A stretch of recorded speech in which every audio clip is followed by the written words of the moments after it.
Once written in the stars, a pathway set in stone. Renaissance music is quite rigid, and it's very difficult to improvise around that rigidity, as opposed to, say, playing the blues, where you have 3 chords and you can just wail away, you know, turn up the amps and just play. It's that strict discipline. It's a big challenge to me.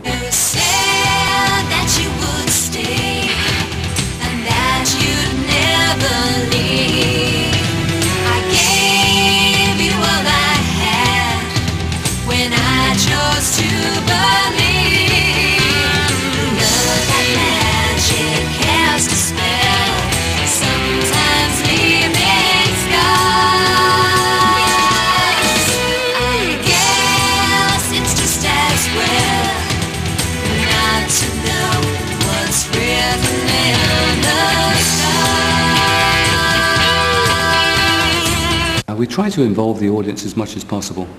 In the old days, the bands I used to be in, we were the so-called stars and we would play to the people.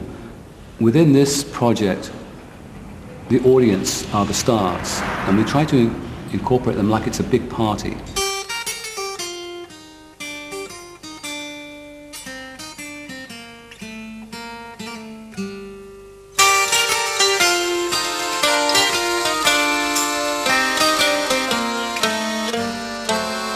Wir wollen niemals im Mittelalter leben, das wollen wir sicherlich nicht. Aber die Kleidung und das Ganze, die Musik von damals, die hat einfach einen anderen Rhythmus, eine andere Atmosphäre und das gefällt uns richtig gut. Und auch so ein bisschen die Lebensart, man kann ein bisschen rülpsen und furzen, dass es nur so kracht. Das passt schon.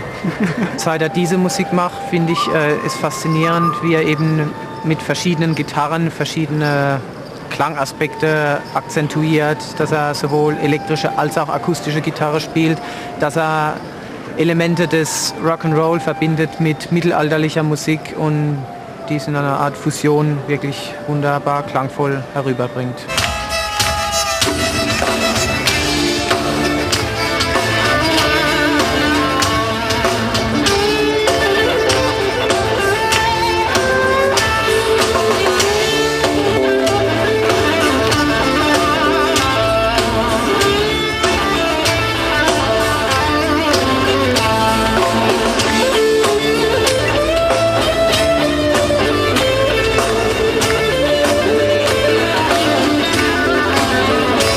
Richie's more the historical element, I think, of this band.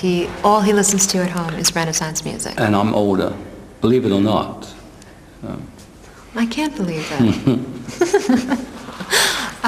But I tend to draw from artists that are more mystical, I think, in nature, that have that fantasy type of vibe to their whole entire performance, or their vocals, or their lyrics, or whatever it might be. So I guess I'm the fairy tale side of our coupling. Yes.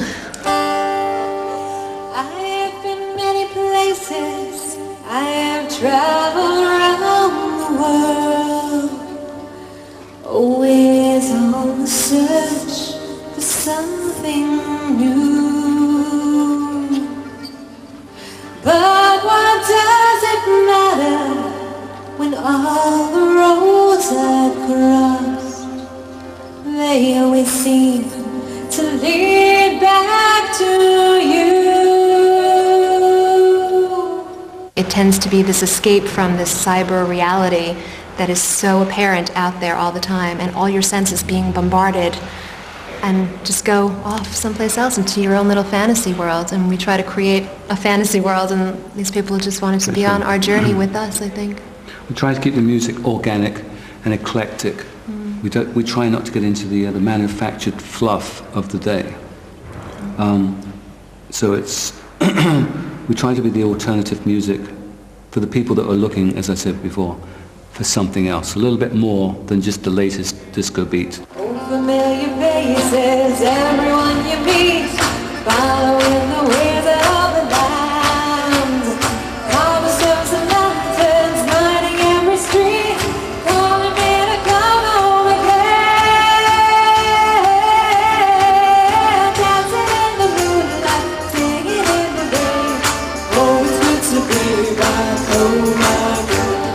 we know each other so well that I think that really helps the writing process. I think that's one of the things that makes it so natural, because we're so much on the same wavelength and so connected that I can kind of tell where he wants a song to go.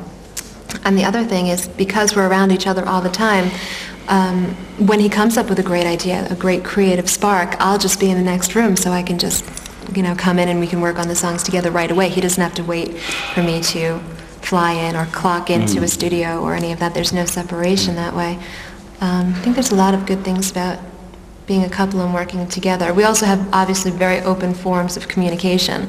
So I've seen him in other bands where he's been furious with people in the bands, but he couldn't tell them, so he'd complain about them to everyone else, but never actually tell that person.